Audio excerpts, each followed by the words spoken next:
નમસ્કાર શ્રોતા મિત્રો, સચોટ વાતમાં આપનું હાર્દિક સ્વાગત છે. આજે આપણે તાજેતરમાં એક જનહિતની અરજીમાં સુનાવણી દરમિયાન મદ્રાસ હાઈકોર્ટે આપણા મંદિરો અને એની દર્શનની વ્યવસ્થા અંગે એક રસપ્રદ ટિપ્પણી કરી છે, તેની વાત કરવી છે. હિન્દુઓના જાણીતા ધર્મસ્થાનોમાં અને મંદિરોમાં જાણીતી હસ્તીઓ, એટલે આપણે જેને VIP વેરી ઇમ્પોર્ટન્ટ પર્સનની ડિગ્રી વગર ભણતરે આપી દીધી છે એવા માણસો, વગર લાયકાતે ઘણા લોકોને મળી ગઈ છે એવા લોકો માટે ખાસ દર્શનની વ્યવસ્થા હોય છે. આ અંગે નારાજગી વ્યક્ત કરતા એક જનહિતની અરજીમાં મદ્રાસ હાઈકોર્ટે કહ્યું છે કે ભગવાન કદી કોઈ મંત્રીઓની રાહ જોતા નથી અને તેનામાં ભગવાન માટે તેમના દર્શને આવનારા સૌ કોઈ એક સરખા છે. ભગવાન કોઈનો ભેદભાવ કરતા નથી. એ વાત સાચી છે કે જન્મથી માણસનો કોઈ જાતિ કે ધર્મ હોતો નથી, કે જન્મથી માણસ કોઈ VIP હોતો નથી. મનુષ્ય તરીકે જન્મે છે. VIP તો કોઈ હોદ્દો મળે તો લોકો એને VIP ગણવા માંડે છે, અથવા ઘણીવાર લોકો પોતે પોતાની જાતિ VIP બની બેસતા હોય છે. હજારો લોકો કલાકો સુધી અનેક જાણીતા મંદિરોમાં દર્શન માટે રાહ જોતા હોય અથવા તપતા હોય, ખરેખર દર્શન માટે તપસ્યા કરતા હોય. એવા સમયે આ VIPઓ એટલે માત્ર નેતાઓ નહીં, હવે તે અધિકારીઓ, ફિલ્મ સ્ટારો, ક્રિકેટરો, આવા બધા પણ VIPઓમાં ગણાય છે. અને એ બધાના વિશેષાધિકાર તરીકે એક વિશેષ દર્શનનો અધિકાર ભોગવતા થયા હોય છે. આ એક ભેદભાવપૂર્ણ દર્શન વ્યવસ્થા છે. ઘણા VIPઓ માટે તો સામાન્ય દર્શન રોકી દેવાતા હોય છે. હમણાં મદ્રાસમાં એક પ્રધાન દર્શન કરવા ગયા તો એમની પૂજાપતિ ત્યાં સુધી કલાક સુધી સામાન્ય પ્રજાના દર્શન રોકી દેવાયા. આવા દર્શન કેટલાક ધાર્મિક સ્થળોમાં, જાણીતા સ્થળોમાં હવે આવા VIP દર્શન બંધ કરવાની હિલચાલ પણ શરૂ થઈ છે. મારી દૃષ્ટિએ કે સારું કદમ છે. પૈસા લઈને પણ ખાસ દર્શન કરવાની વ્યવસ્થા ગરીબ અને ધનિક વચ્ચેનો ભેદભાવ ઊભો કરે છે. ભલે મંદિરોની આવક થતી હોય તો પણ આવો ભેદભાવ કરવાની જરૂર નથી.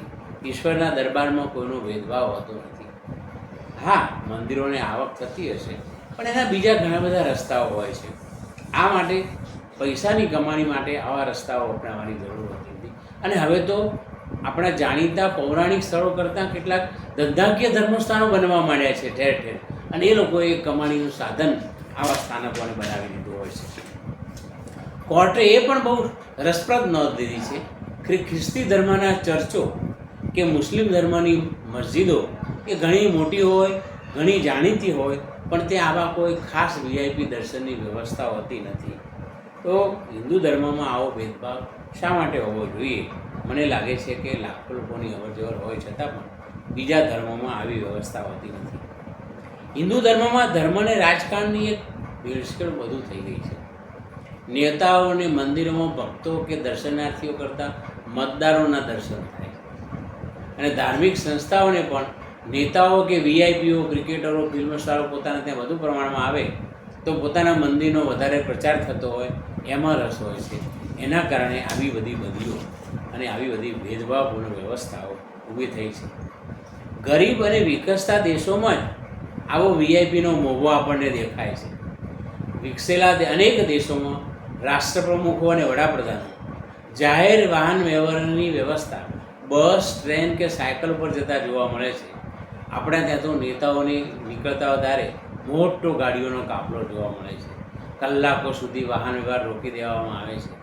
એટલું જ નહીં, પણ એ સમયે જો કોઈ બિચારો એમ્બ્યુલન્સ જતી હોય, દર્દીની જીવન મરણનો પ્રશ્ન હોય, વિદ્યાર્થીની પરીક્ષા હોય, કે નોકરીવાળાએ ત્યાં જઈને અંગૂઠો દબાઈને સમય સાચવવાનો હોય પોતાની ઓફિસમાં, તો એવા લોકોને ભારે હાલાકી અને મુશ્કેલી થાય છે.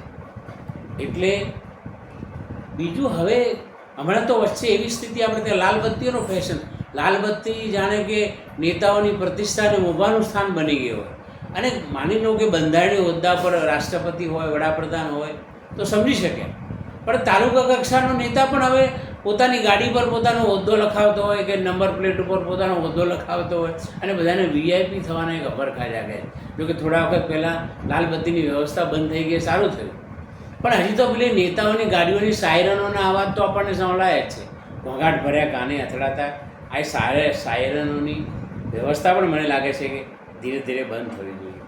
એટલે આવા ભારે સામાન્ય માણસને હાલાકી થાય તેવી સ્પેશિયલ દર્શન અને કે નેતાઓની અવર જવરની વ્યવસ્થા અંગે પણ વિચારવું જોઈએ. મિત્રો, આપને અમારી વાત ગમી હોય લાઈક કરો, શેર કરો, સબસ્ક્રાઈબ કરો. પ્રસન્ન રહો, સ્વસ્થ રહો, સુરક્ષિત રહો. આભાર, ધન્યવાદ, નમસ્કાર.